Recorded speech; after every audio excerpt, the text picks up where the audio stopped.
Good talk. Oh. What were your thoughts on this year's event? I know last year, obviously, y'all were testing this out, coming to the Fieldhouse. And what do you think of this? I mean, honestly, me being here my first year and having the Memphis Madness the first 2 years, it's just different. Those two events were so major. It was hard to kind of repeat that and top that. But these events are cool because it's more personable being in the field house because you're right on top of the fans and everybody can kind of touch you. So it's still a pretty cool event because it's both of us together, the men and women in an intimate setting. What are your takeaways? Yeah. I wouldn't say you're riding the highs and lows of the women's game more than the men, because you're certainly carrying into it. Just how fun was that for you to get to watch the women kind of go at it? Yeah, because I'm not familiar with the team this year like I've been in the past, which I will be. I'll be coming over to practices. So I was very happy to see them out there playing, and just being a fan. What were some of your takeaways from the scrimmage that you guys had? That it was just fun. Nobody really played seriously, but that was just the event because we had a very hard practice this morning.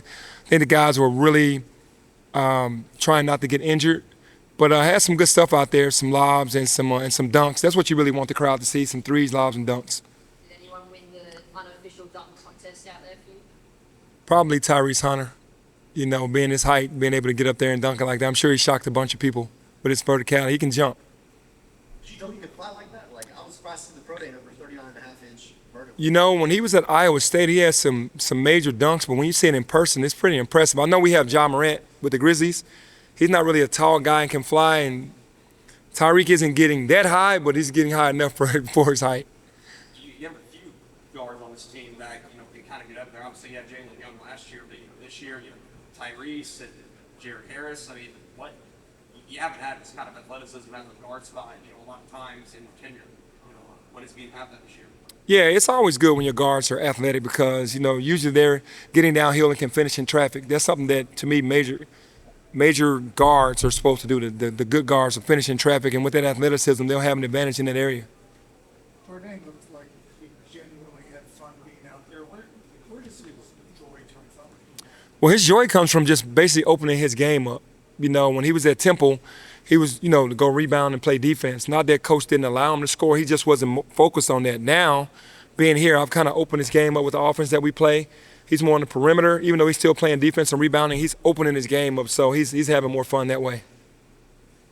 Dain, yesterday, whatever, yesterday and today, I mean, he's showing that he can do a lot. He's not just a rebounder. He's not just a dunker or a putback guy.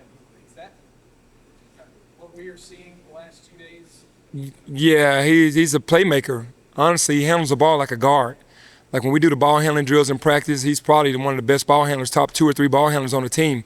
And he can make plays. He can pass the ball really well, he can score inside, and he's definitely a weapon. And what he showed the last couple of days is who he is. Would you say you've had a big like Dain before? And if not, what is he bringing that you think you have? No, we really haven't had a big like Dain before. We've had young bigs, with Precious and with Jalen Duren, who were great in their own right. But Dain is highly skilled down on that block and can make plays and can score it. And is a playmaker as well. What's it been like to Rambo's workload? I know he's had his moments throughout his college career, but never had that big staple of a role he's going to have here, right? Yeah. Yeah, no, he didn't have it at Baylor, and he didn't really have it at Illinois, and having it here, you can tell he's happy. He's ready to show what you guys are seeing right now, and that's what guys come here for, to be able to show their games, because we play the pro style, and we kind of play through our bigs, so that kind of gives him an opportunity to show more of his game. Do you trust bringing Dain out to the free throw line? Because a lot of times last year you had Nick out there and the kind of offense was running through him. Yep. Handoff, things like that. Will Dain be able to play that position too? Yeah, for sure. That's what he does the best. Getting out on the perimeter and giving the guards the opportunity to move without the ball and being able to make those timely passes. And then if he doesn't have a pass, he can beat his man one-on-one and make another play. So that's definitely going to be a weapon for us for sure. It feels like for the first time in a while, you have a guy in Colby Rogers who is more or less just automatic. You can do any space at all. I mean, personally, I can't remember the last time we've had that since maybe Lester, and even that's kind of arguable. What kind of aspect is that for? Yeah, I was blessed 3 years ago to have Landers Nolley, Tyler Harris, and Lester Quinones. And those guys can shoot, but Colby Rogers is scary. And Tyler Harris is probably one of the best shooters I've ever seen. Colby Rogers is on that level. I mean, that's saying a lot. And Landers Nolley can shoot it too, but every time the ball leaves Colby's hand, man, you think it's going in. It's a beautiful shot. It's effortless, and it does feel great to have a guy that can really open that offense up for us and make teams have to really account for him on the floor. Even with Colby at your disposal, are you going to rely on the free ball less or? I think it's a balance. I think there's a balance in what we do. We definitely want to be a team that runs. We really want to get most of our threes in transition. But when we have to set up, we go inside, they double, we got outside shooting, ready to work. So it's not that we're going to take less threes. I think we want to be smarter about them. I'm not going to put anyone in a box. And I think against Carolina, we'll see how that goes. This year's team is pretty much a three-point shooting team, if we need that. Oh, go ahead. My bad. When Carolina comes here, we get another game of a former guy you overlap with in the NBA, Hubert Davis. Yep. Do you have any memories competing against him? Yeah, Hubert. It was always great playing against Hubert because he's a tough competitor, but also one of those guys that played the game the right way.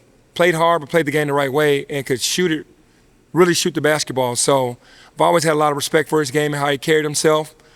He was never the superstar, but he was always a star on his team because he could knock down shots. Hey, Penny, with the changing of how college guys are, with not having guys going year to year, how do you determine which guys going to play what roles, and how can you do that without playing games?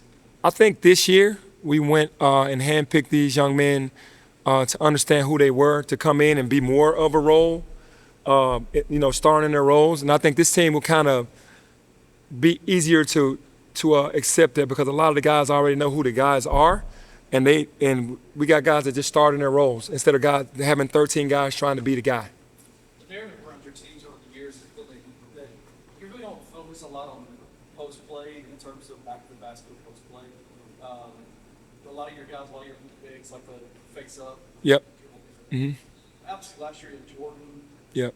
And so the narrative was you're having to force feed Jordan to get him proper Yep. touches. Uh-huh. Dain's a different kind of guy. He's very much going to be a guy you can trust back to the basket. It's pretty clear to see. Yeah, for sure. We're going to go to him a lot down on the post. And if they play him one-on-one, we like our chances. He's really good down there. He's better than what I thought. I watched a lot of film on him. And him coming in with the mindset that he has now, it's been very tough. And for him to go against Musa every day has been great for him, great for both of them. Is that a part of your – how does that open up your offensive schemes, being able to trust somebody down in the post? Yeah, well, they have to double team if he continues to be dominant. And when he starts to double team, then it gets us open shots, and that's what you want. We got two more, Tim and Rachel. Is it easier to get a guy to grow into a bigger role when he hasn't had it before? Or is it easier to have a guy accept a lesser role for the greater good? No, it's harder to have a guy accept the role for the greater good because most of these young men, they want to make it to the next level, and they think score is how it happens, and it really isn't how it happens. After our pro day, the scouts always say, the guys just have to understand who they are, accept their roles because they're going to have to do that on the next level, and that's what they want to see. But it's easier to have a guy who's kind of right there and then making him the guy because you see his potential and what he can do. And you with the St Jude Tipoff game coming up, just for fans who haven't got those tickets yet, what do you want to say to them about coming out to the games? I mean, to our fans, we know what St. Jude Children's Research Hospital means to our city, what it means to the world. Let's come out and support that game. Let's come out and have it packed in there so that ESPN sees it and that we raise all this money and 100% of the proceeds are going to go to the hospital. So let's do that for our city and for the St. Jude Children's Research Hospital.